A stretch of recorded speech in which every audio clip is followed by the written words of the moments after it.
সাইয়েদনা মুসা আলাইহিস সালামের জামানায় ওনার চাচাতো ভাই ছিল মিশরের সবচাইতে বড় ধনী, যাকাত দেয় নাই। তার কি করুণ পরিণতি হয়েছে কোরআনে আছে না নাই? এত সম্পদ ছিল, তার সম্পদগুলো সে সিন্ধুকে আটকে রাখতো। আর এই সিন্ধুকের চাবিগুলো আলগানোর জন্য, কাঁধে নেওয়ার জন্য 10 জন লোক লাগতো। সিন্ধুক কাঁধে নেওয়ার জন্য, সিন্ধুকের চাবির গোছা কাঁধে নেওয়ার জন্য কয়জন? তাহলে কি পরিমাণ সম্পদ ছিল? সাইয়েদনা মুসা বললেন, সম্পদের মালিক তুই হস নাই, আল্লাহ বানাইছে। কারণ বলে, ইন্নামা উতিতুহু আলা ইলমিন ইনদি, আল্লাহ আমারে সম্পদ দেয় নাই, আমি আমার মেধা খাটিয়ে সম্পদ বানিয়েছি। যাকাত আমি দিব না। মুসা বললেন, তাহলে আযাবে পড়বি। কারণ কই পারলে আযাব আন, পারলে আযাব আনো। আল্লাহ বললেন, ফাখাসাফনা বিহি ওয়া বিদারহিল আরদ, ও মুসা নিরাপদ দূরত্বে চলে যাও, এখনই ভয়ঙ্কর ভূমিকম্প হবে, আযাব দেব। কারণ সহ কারণের সব সম্পদ আমি জমিনের ভেতরে ঢুকায়া দেব। আমি নিজে কারণের বাড়ি দেখে এসেছি। মিশরের রাজধানী কায়রো থেকে প্রায় 150 কিলো দূর একটা জেলা আছে, ফায়ুম জেলা। ওইখানে কারুনকে আল্লাহ তার সব সম্পত্তি সব মাটিতে দাবিয়ে দিয়েছেন। দাবাতে দাবাতে হাঁটু পর্যন্ত যখন কারুন জামিনে দেবে যায়, ভাবছে উঠে যাবে। কোমর পর্যন্ত যখন মাটির মধ্যে দেবে যায়, ভাবছে উঠতে পারবে। গলা পর্যন্ত যখন দেবে যায়, হাত তুইলা কয়, আমি ঈমান আনলাম। ও মুসা, সব সম্পদ তোর আর তোর আল্লাহর লইয়া যা, খালি আমারে বাঁচা, আমারে। সব গাদ্দারদের একই পরিণতি। ফেরাউনরেও যখন আল্লাহ লোহিত সাগরে পানি খাওয়াতে খাওয়াতে পেটটা এত বড়, হাত তুলা কয়, আনা মিনাল মুসলিমিন, আমি মুসলমান, আমি ভালো মানুষ।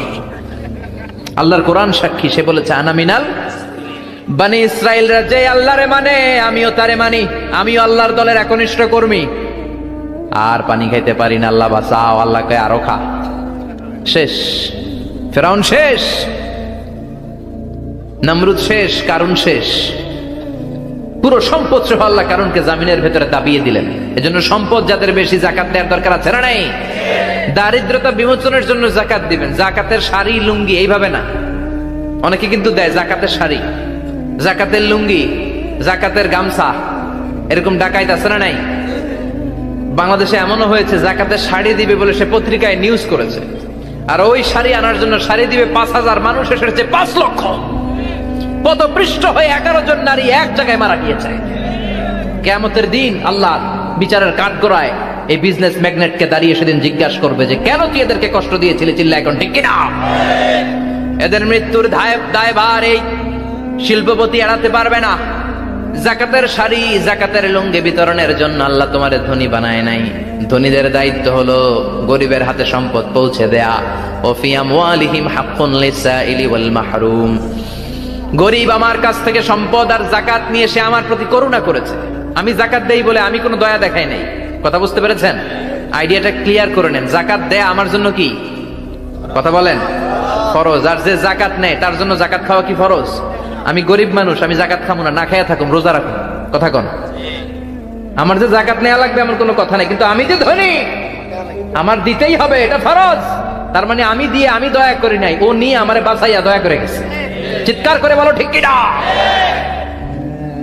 ইসলাম বলে রাস্তার এক পাশে 5 তলা আর এক পাশে গাছতলা, এটার নাম ইসলাম না। আলিহিম হাক্কুন লিসাইলি ওয়াল মাহরুম। খেটে খাওয়া মানুষ, সুবিধা বঞ্চিত মানুষদের দ্বারে যে তুমি যাকাতের টাকা পৌঁছে দাও। যাকাতকে ফরজ করা হয়েছে দারিদ্রতা বিমোচনের জন্য। আপনি শাড়ি লুঙ্গি দিলে কি হবে? ওরে শাড়ি দিচ্ছেন দুপুরে, রাত্রেবেলা ও আরেক জায়গায় লাইন ধরে আছে, বিরিয়ানির প্যাকেট দিতেছে ওইখানে। কথা কন। সারাটা বছর ও যাকাতের টাকা নেবে, ওর কিচ্ছু হবে না। বরং এমন কিছু তাকে করে দিতে হবে যেটা দিয়ে সে ফ্যামিলি লিড করতে পারে। একটা সিএনজি কিনে দেন, ওই ফ্যামিলিতে কোনো যুবক থাকলে সিএনজি চালায়া, অটো চালায়া ফ্যামিলিটারে চালাবে। একটা টঙের দোকান করে দেন, চায়ের দোকান, চা বিক্রি করে ফ্যামিলিটারে চালাবে।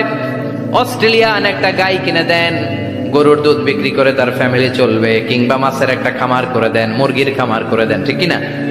ওমরে ফারুক বলতেন, এমন ভাবে যাকাত দাও যাতে করে যাকে যাকাত দিয়েছে জীবনে কোনোদিন সেজন্য আর কারো কাছে যে হাত পেতে যাকাতের জন্য দাঁড়িয়ে না থাকে। এই বিধানটা কার? এজন্য আল্লাহ বললেন, আলহাকুমুত তাকাসুরু হাত্তা যুরতুমুল মাকাবির। দুনিয়ার লোভ লালসা তোমাদের কমবে না যতদিন না তোমরা কবরে ঢুকো। কার কথা? চিল্লায় বলেন কার? এজন্য দুনিয়ার প্রতি যে আমাদের লোভ, এটা কি বাড়াইতে হবে না কমাইতে হবে?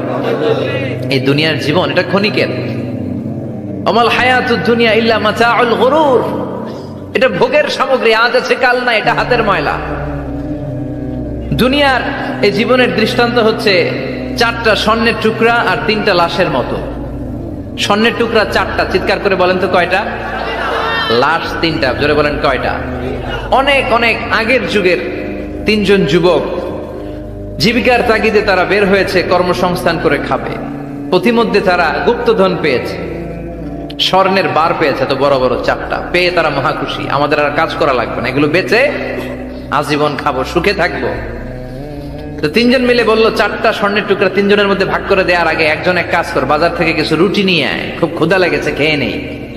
একজনের রুটি আনতে পাঠিয়ে 2 জন মিলে ভাবে ওইটারে যদি মেরে ফেলতে পারি তাহলে তো তোর আর আমার মধ্যে কোনো ঝামেলা নাই। স্বর্ণের টুকরা কয়টা? তুই নিবি 2টা, আমি নেব 2টা। আর যেটারে রুটি আনতে পাঠাইছে ওইটা মনে মনে ভাবতেছে রুটির মধ্যে বিষ মিশাই নিয়ে যাব। কি মিশাবো? বিষ খাইয়া ওইটা শেষ, সবগুলো আমার। তো বিষ মিশায় নিয়ে আসছে, আর আগের পরিকল্পনা অনুযায়ী এই 2 জন মিলে তাকে নৃশংসভাবে হত্যা করেছে। হত্যার পরে কয় প্রচন্ড ক্ষুধা লাগছে, লো আগে খায়া লই। 2 জন মিলে বাজার থেকে আনা বিষ মাখানো রুটি খেয়ে ওই 2টাও শেষ। স্বর্ণের জায়গায় স্বর্ণ পড়ে আছে, স্বর্ণগুলো নেয়ার মতো মানুষ আর নাই, ঠিক কিনা? এজন্য মানুষের এই চাহিদা কমবে না। বিষ্ণু বলেন লাউ আন্না লিকুল্লি ইবনে আদম ওয়াদিয়ান মিন যাহাব আহাব্বা আই ইয়াকুনা ইলাইহি ওয়াদিয়া। আল্লাহ প্রত্যেককে, আমাদের প্রত্যেককে যদি একটা করে স্বর্ণের পাহাড়ের মালিক বানিয়ে দেয়। কয়টা করে পাহাড় দেখছেন কোনদিন? কই দেখছেন? চিটাং গেছিলেন? এই চট্টগ্রামে গেলে দেখা যায় কি পাহাড়। এই একটা পাহাড় স্বর্ণের, একটা স্বর্ণের পাহাড়ের মালিক যদি আমাদের এক একজনকে বানায় দেওয়া হয়, এরপর আমরা চাবো আরেকটা স্বর্ণের পাহাড়ের মালিক কেমন করে হওয়া যায়। আচ্ছা বলেন তো, একটা স্বর্ণের পাহাড় আমার 14 পুরুষ বিক্রি করে খাইলেও শেষ করতে পারবো এটা? তো আরেকটা কেন লাগবে আমার? ওয়ালাই আমলা আফাহু ইল্লা তুরাব। বিষ্ণু বলেন কবরের মাটি যতক্ষণ না তোর মুখে না ঢুকবে, তোর এই চাওয়া চাওয়া খাই খাই সব বন্ধ হবে না। এজন্য আল্লাহ বললেন আলহাকুমুত তাকাসুরু হাত্তা যুরতুমুল মাকাবির। দুনিয়া তোমাদেরকে গাফেল বানিয়ে দিয়েছে, গাফলতি কমবে না যতদিন না কবরে ঢুকো। কবরে ঢুকা লাগবে, কবরে ঢুকা লাগবে না? কবরে আমাদেরকে যেতেই হবে, যেখানেই থাকেন। কবরের প্রশ্ন আছে না নাই? অনেকে বলে হুজুর বিমান হামলায় মারা গিয়েছে, বিমান জ্বলে পুড়ে ছাই হয়ে গিয়েছে, তার কবর কোথায়?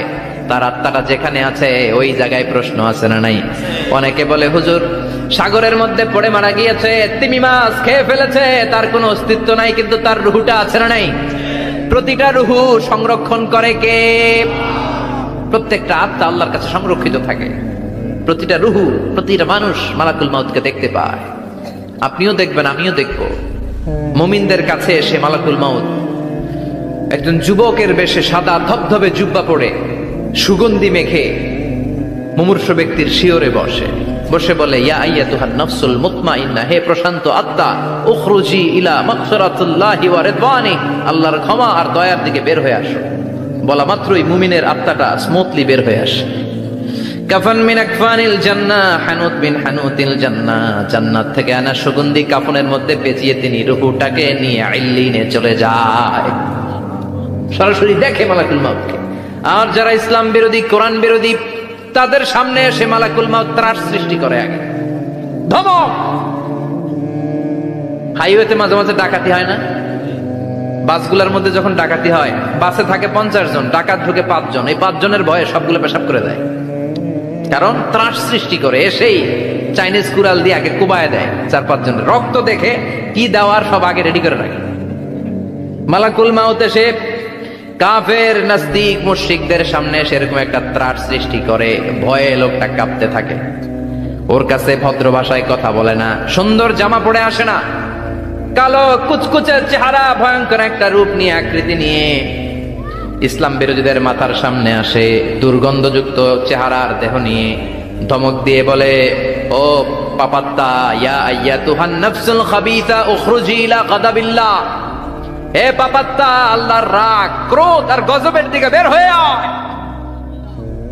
মুমিনের আত্মা বলার সাথে সাথে যেমনি মুমিনের দেহ থেকে বের হয়ে জান্নাতি কাফনের ভেতরে ঢুকে, কাফেরদের আত্মাও কি এরকম তাড়াতাড়ি বেরোতে চায় নাকি? কাফেরদের আত্মা বেরোতে চায় না। ডানে দৌড়, বায়ে দৌড়, সামনে দৌড়, পেছনে দৌড়।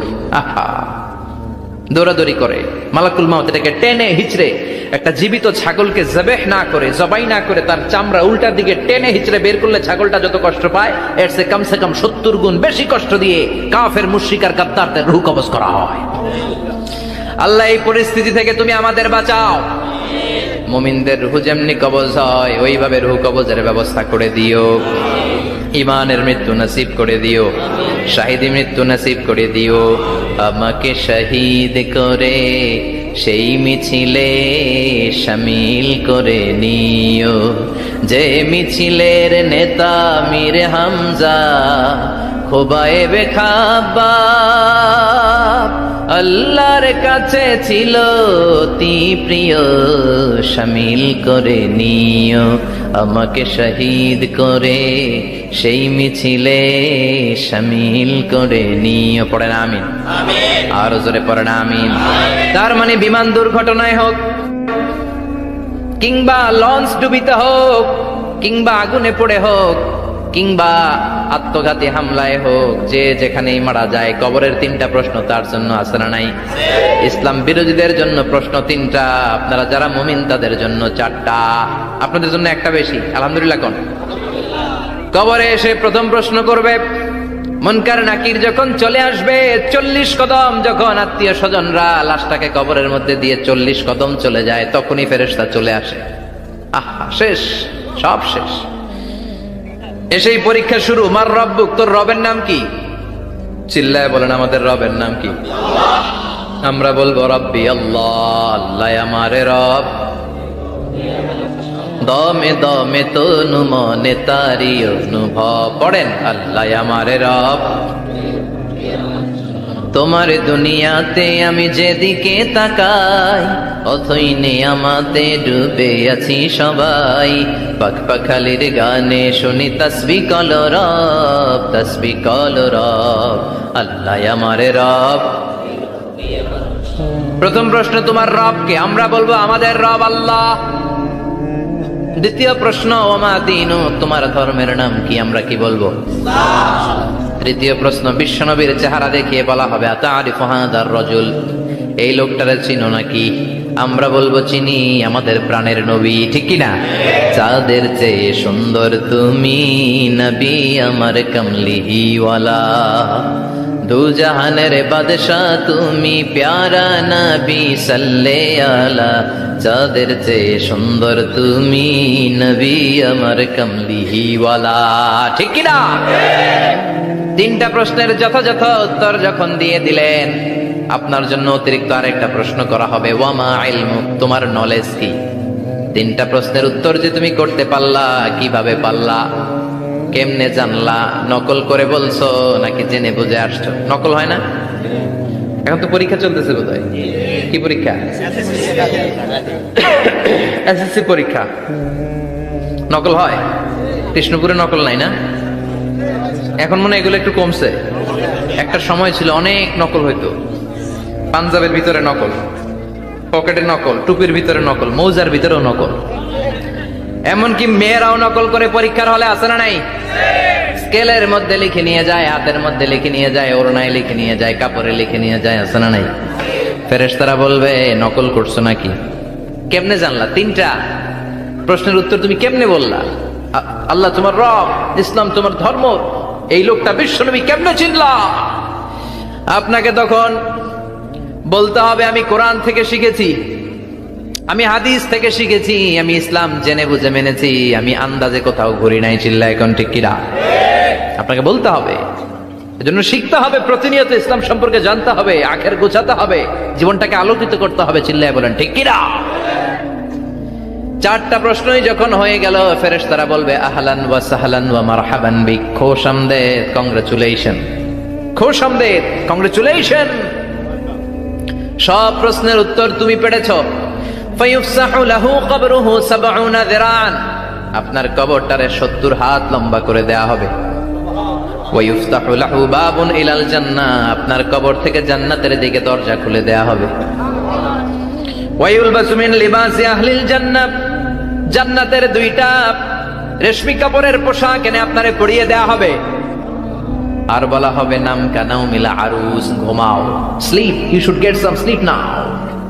তোমাকে লম্বা সময় পাড়ে দিতে হবে, ঘুমাও। কানাও মিলা আরুস, যেমনি বর বাসর রাতে আরামসে ঘুম দেয়, বাসর রাতে যেমনি বর কনেকে নিয়ে মধুর ঘুম দেয়, তুমিও ঘুমাও, কেউ তোমার ঘুম ভাঙবে না। মালাক ইসরাফিলের কিয়ামতের জন্য ইসরাফিলের সিংহায় যে ফুৎকার আছে, ওই ফুৎকার ছাড়া কোনো কিছুই তোমার ঘুম ভাঙাতে পারবে না।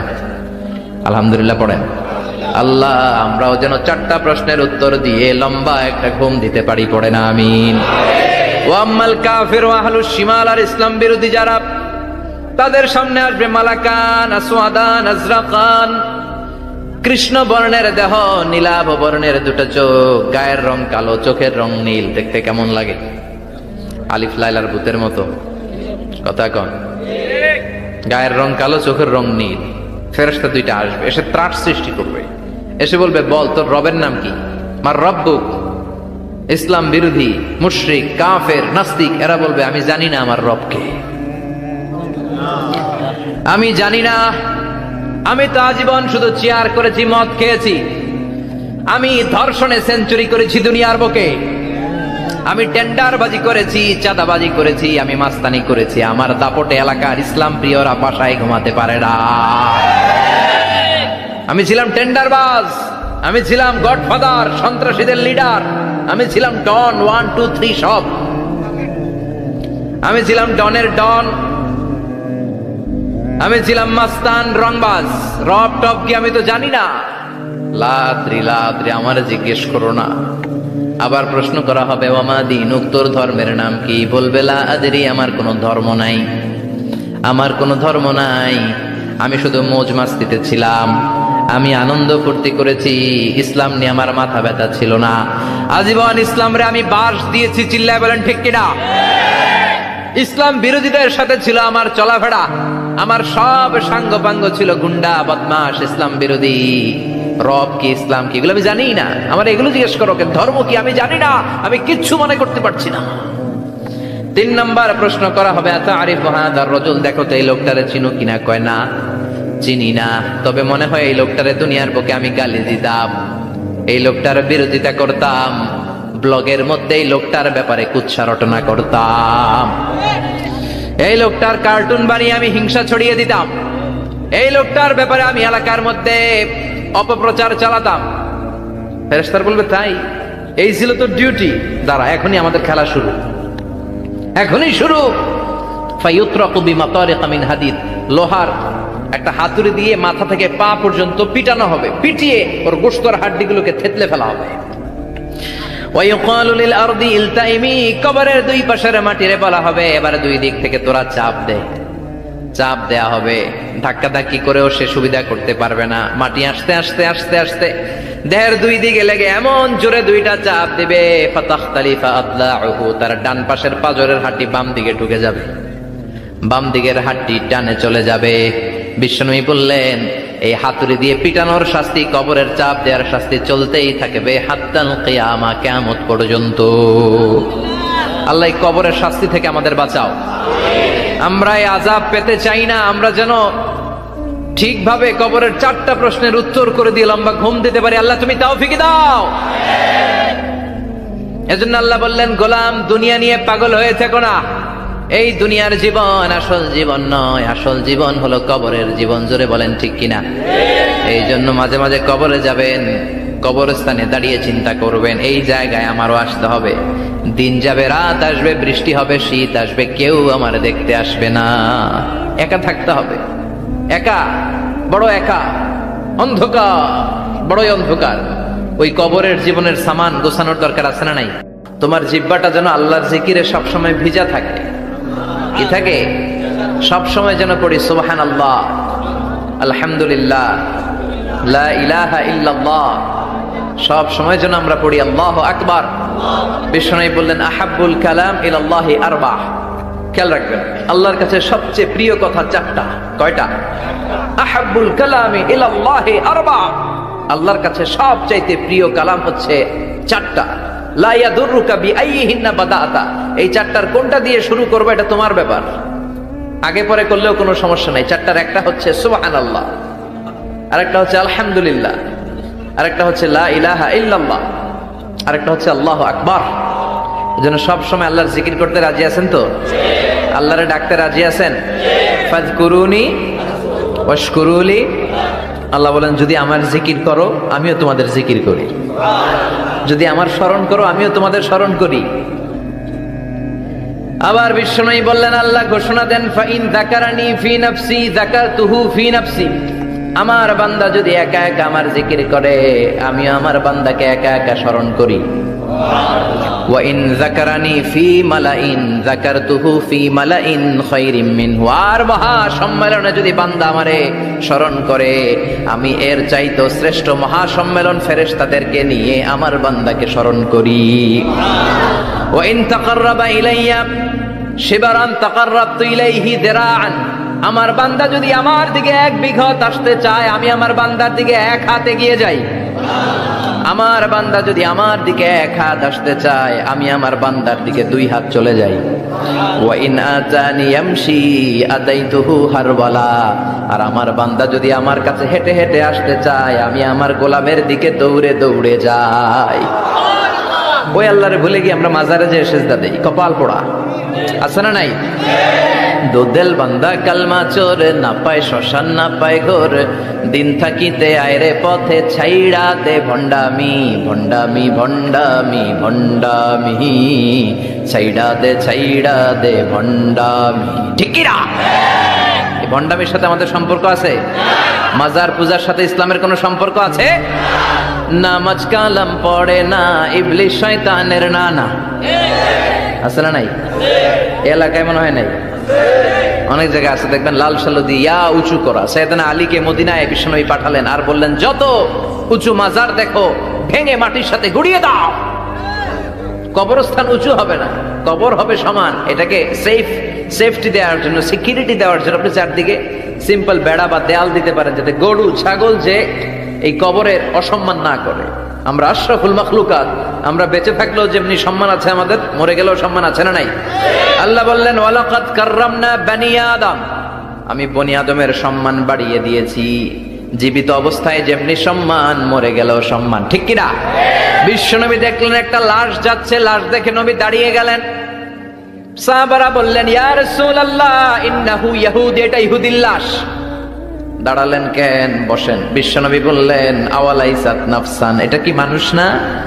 এটা হোক না ইহুদি, হোক খ্রিস্টান, হোক নাস্তিক, এটা তো মানুষ। আমি তো মানুষকে সম্মান দিয়েছি। I have dignified the status of the sons of Adam. আমি বনি আদমের সম্মানকে বাড়িয়ে দিয়েছি। সবার উপরে মানুষ সত্য, তাহার উপরে নাই। এজন্য কবরকে সিকিউরিটি দিতে হবে, কিন্তু গম্বুজ বানানো যাবে, লাল সালু দেয়া যাবে, মাজারে আগরবাতি দেয়া যাবে, মোমবাতি, মশারি। অনেক মাজারের উপরে লম্বা মশারি টাঙানো আছে না নাই? ওর বাবারে মশাই কামড়ায়, কত বড় ডাকাত। তো মশাই যদি নিচ থেকে তাড়াইতে না পারে ও তোমারে কি করবে? কথা বলেন। মশা তাড়াতে পারে না নিজের গা থেকে, তোমারে কি বাঁচাবে? দেখবেন যে লোকটা মাজারে মশারি দেয় ওর বাবার ডেঙ্গু জ্বর, ওর বাপেরে মশাই খায়, ওর মারে মশাই খায়। গোটা বিশ্বের সবগুলো আল্লাহর ওলি যদি একটা গ্লাসের পানিতে ফু দেয়, আর আপনার মা যদি আপনার মাথার মধ্যে হাত বুলিয়ে দেয়, আপনার মা যদি আপনার বুকে একটা ফু দিয়ে দেয়, সব পীর সাহেব একদিকে, মায়ের দোয়া আরেকদিকে। মায়ের দোয়া মুহূর্তে আবার আল্লাহর আরশে পৌঁছে যাবে। এজন্য বিশ্বনবী বলতেন সালাসু দাওয়াতিন মুস্তাজাবা, 3টা দোয়া আল্লাহ কবুল ফিরিয়ে দেন না। 1 নম্বরে হচ্ছে দাওয়াতুল মুসাফির, সফর অবস্থায় দোয়া করলে কবুল করে কে? 2 নম্বরে দাওয়াতুল মাজলুম, অত্যাচারিত ব্যক্তির দোয়া কবুল করে কে? 3 নম্বরে দাওয়াতুল ওয়ালিদাইনি লিওয়ালাদিহি, মা বাবা যখন হাত তুলে ছেলে মেয়েদের জন্য আল্লাহর কাছে দোয়া করে, ওই দোয়াটাও কবুল করে কে? মাজারে মশারি দিবেন, লাল সালু দিবেন, আগরবাতি, মোমবাতি, কোন মানত? মাজারে মানত করা যায় না। ইন্নী নাযারতু লিররহমানি সাওমা, মানত করতে হয় রহমানের নামে। মানত হবে একজনের নামে, চিল্লায় বলেন তিনি কে? এজন্য মাজারে কিছু দেয়া যাবে না। এই ভণ্ডামি গোটা বাংলাদেশ ব্যাপী, আমরা বলে যাচ্ছি যতটুকু শুধরানোর শুধরাবে। হেদায়েত দেওয়ার মালিক একজন, চিল্লায় বলেন তিনি কে? অনেক পীর আছে এরকম ভণ্ড পীর, সারা বছরে নাকি একবারও গোসল করে না। 365 দিনে ওর গোসলের রুটিন একদিন, আর ওই একদিনের গোসলের পানি মুরিদরা সব খাইয়া শেষ করে ফেলায়। নাউজুবিল্লাহ কইবেন না? নামাজ কালাম পড়ে না, ইবলিস শয়তানের নানা, ধর্মের একখান খুঁটি ধইরা কয়দিন করবা হয়রানি। ভণ্ডামি ভণ্ডামি ভণ্ডামি, ছাইড়া দে ভণ্ডামি। দোদেল বান্দা কালমা চোর, না পায় শ্মশান না পায় ঘোর, দিন থাকিতে আয়রে পথে ছাইড়া দে ভণ্ডামি।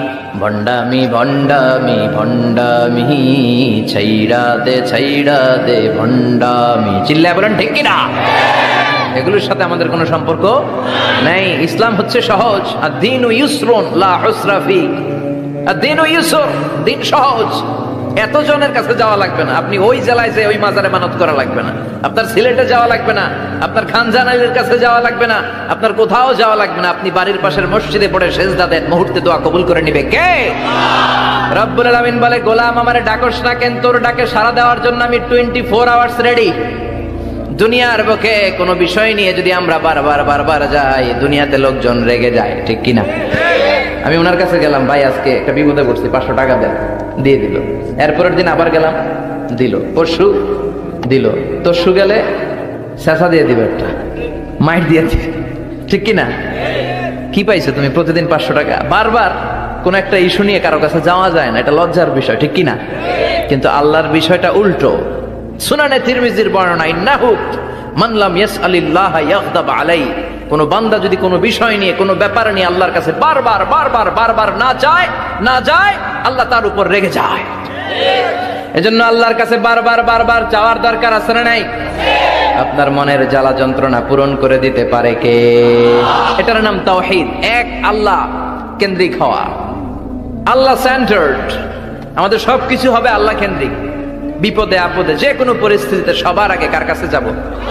এটার নাম তাওহীদ। এটার নাম তাওহীদেরই মুর্শিদ আমার মুহাম্মাদের নাম বলো, মুহাম্মাদের নাম। আল্লাহর নাম জপলে বুঝতে পারি আল্লাহরই কালাম বলো, মুহাম্মাদের নাম।